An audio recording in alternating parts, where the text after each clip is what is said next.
안녕하세요. 백진아 입시 영어의 백진아입니다. 최근 순서 배열, 문장 삽입은 빈칸 추론을 제치고 오답률 상위의 랭킹이 되고 있죠. 하지만 어려운 문제도 극복할 수 있습니다.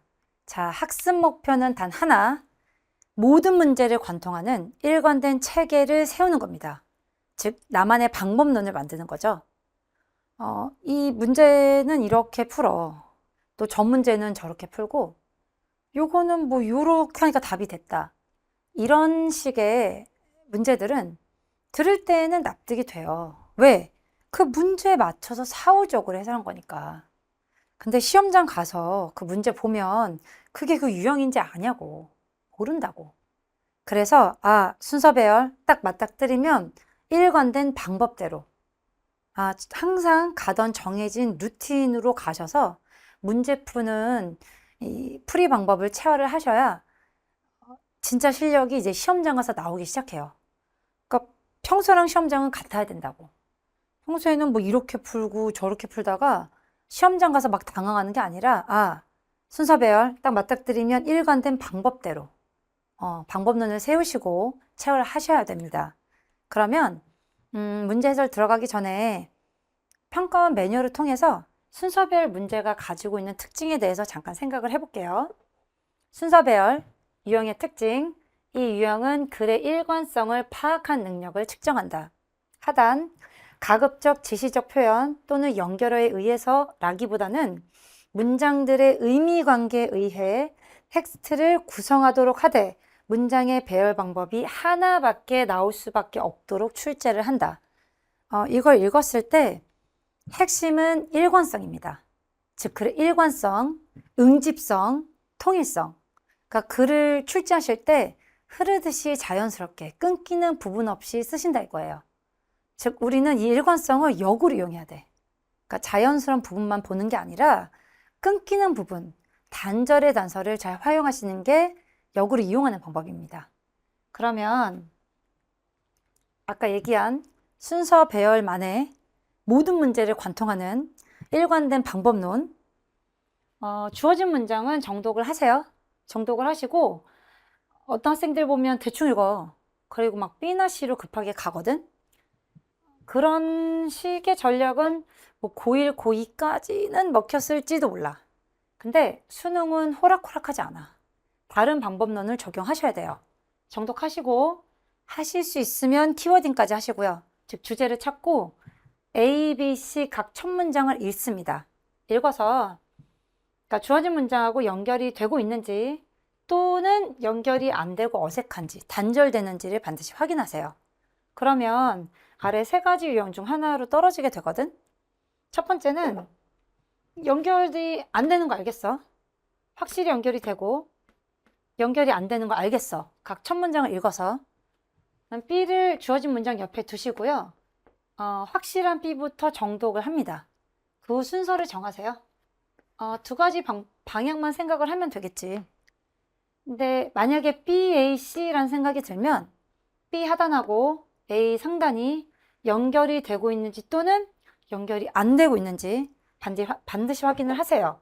그러면 연결이 안 된다는 생각이 들어. 확실해? B, C, A가 답이 되는 거예요. 근데 이 유형을 풀 때 막 자연스럽고 연결이 되는 것만 이렇게 생각하시면 문제 푸는 게 굉장히 어려워집니다. 이유는 이 문제의 주제는 하나거든? 소재 하나야. 그래서 너희가 여기서 칼을 봐. 그럼 여기서도 볼 가능성이 높고 여기서는 칼에 의해 비이클을 볼 가능성이 높아져요. 그럼 자연스러운 것만 막 쫓으려고 하면 이렇게도 되는 것 같고 이렇게도 어색한 게 별로 없어. 그래서 굉장히 헷갈리기 시작하시니 순서별을 풀 때는 단절의 단서를 반드시 활용할 것. 이런 유형은 10문제 중 한 3문제 정도 출제를 하고 계세요. 그럼 두 번째 유형. 내가 A를 읽었는데 연결되는지 좀 모르겠고 연결이 확실히 안 돼. C도 뭐 연결된지 잘 모르겠어. 이럴 때도 확실한 B부터 두고 이제 순서를 생각하시는 거예요. B 정독하시고 이제 B 우리는 C하고 A 첫 문장을 읽었거든. 그럼 B 하단하고 누구의 상단이 이어지는지 연결을 찾기가 훨씬 더 용이해져요. 그러면 B, C의 연결을 찾았다고 두고 A를 여기 두던지 또는 A를 뒤로 두는 이 두 가지 방향만 생각하시면 이제 답으로 가시게 돼요. B, C, A가 답이란 생각이 든다. 그럼 역시 또 뭐 하라고? C 하단하고 A 초반하고 연결이 되고 있는지 또는 연결이 안 되는지 반드시 확인을 할 것. 이 두 번째 유형은요. 10문제 중에 6문제 정도 출제를 하고 계세요. 최근에. 세 번째 유형은 읽었어 정도. 각 첫 문장 읽어. 근데 모르겠어. 누구하고 연결이 되는지. 즉 처음조차 찾을 수가 없는 거야. 좀 난감하죠. 이때는 스토리텔링이라고 해서 뭐 시간적인 어떤 순서를 단서로 해서 문제를 풀 수도 있겠으나 그런 유형은 거의 출제하지 않으시고요. 소재 연결성을 찾으셔야 돼요. 소재 연결성이라는 건 각 문장 단위단 해석을 잘 하셔야 돼요. 누가? 네가. 그러니까 해석을 잘하라고 그게 이제 방법이라고 좀 속이 부글부글 좀 끓어오르기 시작하죠. 그 소재 연결성이라는 것도 기법이 두 개는 있어요. 첫 번째는 패러프레이징을 활용하는 거야. 패러프레이징은 같은 내용을 전달하는데 표현을 바꾸는 거예요. 즉, 딸기는 맛있다. 두 번째, 딸기는 새콤달콤하니 모두가 즐긴다.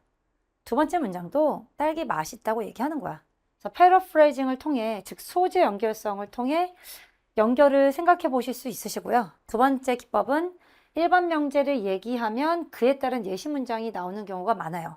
그러니까 일반 명제, 그에 따른 예시 어떤 구도를 활용하셔서 문제를 푸시면 됩니다. 그래도 여전히 다 잘해야 되고 좀 되게 어렵게 느껴지죠. 그래서 명시적인 단서, 대명서, 대명사, 연결어가 없는 정말 너가 글을 읽어서 독해만으로 풀어 라는 문제는 반드시 이 글감으로 출제를 하십니다. 하실 수밖에 없어요.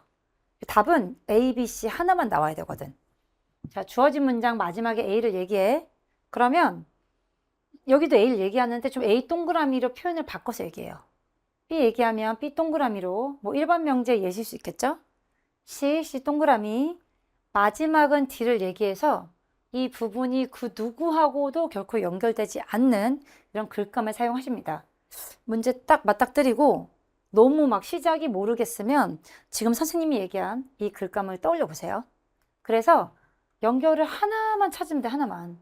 거의 답으로 갈 수 있거든. 자, 그럼 진짜 26년도 6월 평가원 기출 37번 지문 드디어 들어가네, 드디어. 들어갈게요. 혼돈의 좋은 예시가 자기진자이다. 판매가 되고 있는 사무용 장난감으로. 그것은 가지고 있다. 4개의 자석을 배열이 되는 사각으로 하단에서. 그리고 추를 가지고 있다. 앞뒤로 막 흔들리는 자석들 사이에서. A 첫 문장 읽을 것. 혼돈을 만들기 위해서는 그 반복이 있어야만 한다. 비선형 체계라고 불리게 되는 것 안에. 잠깐 연결 말고 좀 해설하면 비선형 체계라는 건 선이 좀 하나로 가지 않는 거예요. 질서 있는 모습은 아니겠죠. 자, 그러면 주어진 문장과 연결인지 단절인지 확인할 것. 그 반복이래. 그럼 여기 실험이 반복되든지 아니면 어떤 물체가 반복해서 어디 가는 양상이 보이든지 그런 내용 없죠.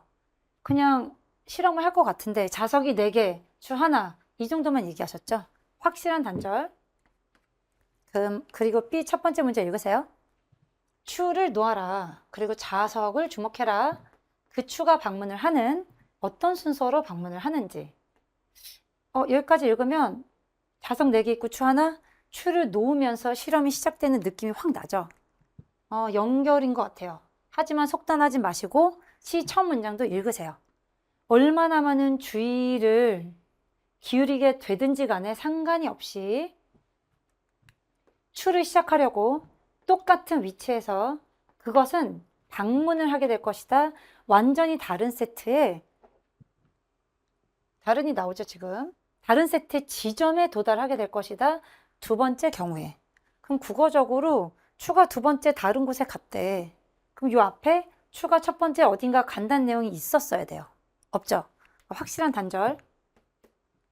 그러면 놓고요. B가 연결이라는 걸 알았고 B부터 이제 정독을 하세요. 첫 문장 다시 할게. 추를 놓아라. 그리고 자석을 주목해라. 그 추가 방문을 하는 어떤 순서로 방문하고 있는지, 만약 그 추가 풀리게 되면 두 번째 똑같은 위치에서 두 번째 움직임의 패턴은 처음에는 똑같을지도 모른다.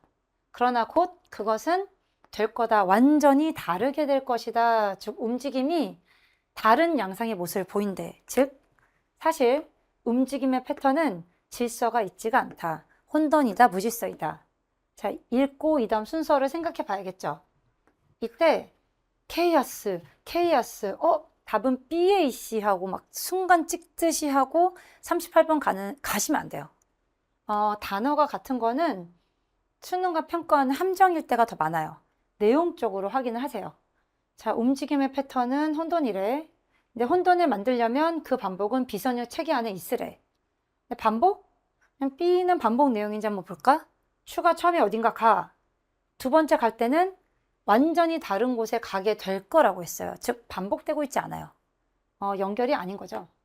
그럼 C를 보면 추를 똑같은 위치에 시작하려고 정말 많이 노력을 기울였지만 추가 다른 곳에 간다고 써 있어요. 이렇게 연결이죠. 계속 읽으시면 혼돈의 체계는 생성이 됩니다. 반복에 의해서. 비록 모든 반복이 혼돈을 초래한다고 할 수는 없겠지만 혼돈 만들고 싶으면 반복은 비선율 체계 안에 있으면 되겠어. 연결 느껴지세요? 답은 3번 BCA. 납득되시나요? 그런데 이럴 순 있지.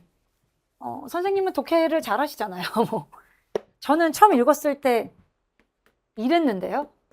일 수도 있지. 그래서 이런 학생들을 위해서 쌤이 아까 얘기한 그 글감을 잠깐 떠올려 볼게요. 이렇게만 쓰실 거라 그랬거든. 즉 하나만 연결될 수밖에 없게 그런 글감을 활용하실 거라고 했어요. 보면 자석이 4개 있고 추가 1개가 있어. 추를 놓으면서 실험은 시작이 돼. 어떤 자석에 가는지 보재. 그랬더니 두 번째 추는 다른 곳에 간대. 여기 똑같은 위치에 놓으려고 해도 다른 곳에 간대. 같은 중학생 얘기죠. 근데 혼돈을 체계가 이제 성립이 되려면 반복은 있어야겠대. 있어야 되는데 비선형 체계 안에 반복이 있어야 한대. 자, 그럼 여기는 완전히 분홍도 주황도 초록이 아닌 얘기하는지 한번 볼까? 모든 비선형 체계가 무질서하다고는 볼 수가 없다. 그렇게 되기 위해서는 그것들은 밀리게 될 필요가 있다. 특정 한계점을 넘어서서 분기점이라고 불리게 되는, 분기점은요 갈라지는 지점이에요. 그래서 그 지점을 기준으로 해서 앞뒤가 좀 다른 양상을 보이겠죠. 그 지점에 도달하기 전에는 그것들은 행동할지도 모른다, 활동할지도 모른다. 꽤 질서정연한 방식으로, 즉 분기점 전까지는 질서가 있고 그 이후로는 질서가 없어지는 어떤 케이아스, 혼돈의 양상을 보인다는 거죠. 분기점 얘기는 그 어디서도 나온 적이 없죠. 그래서 답은 아까 얘기한 글감대로 BCA. 네, 납득이 되세요? 자, 이제 선생님이 좋아하는 명언이 하나 있어요. The best way out, 최고의 출구 전략은 is always through, 항상 끝까지 하는 것이다. 수험생 여러분, 성적을 올리는 최고의 비결은 포기하지 않고 끝까지 하시는 겁니다. 응원할게요. 그럼 다음 시간에 만나요. 바이바이.